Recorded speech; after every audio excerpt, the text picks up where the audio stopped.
ইংল্যান্ডের নাটকীয় জয়, হ্যারি ব্রুকের শতকে বাংলা পাকিস্তানের প্রতিরোধ।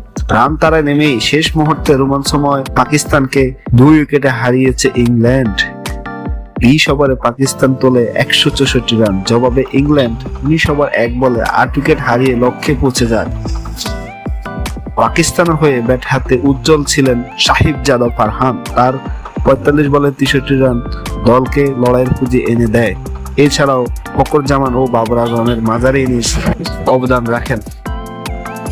ইংল্যান্ডের জয়ে নায়ক ছিলেন অধিনায়ক হ্যারি ব্রুক। চাপের মুহূর্তে 51 বলে দুর্দান্ত শতক হাঁকিয়ে ম্যাচ একাই ছিনিয়ে নেন তিনি।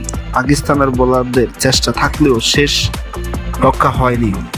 এই জয় ইংল্যান্ড চলে গেছে সেমিফাইনালে, আর পাকিস্তান এখন বাদ পড়ে যায় শঙ্কায়।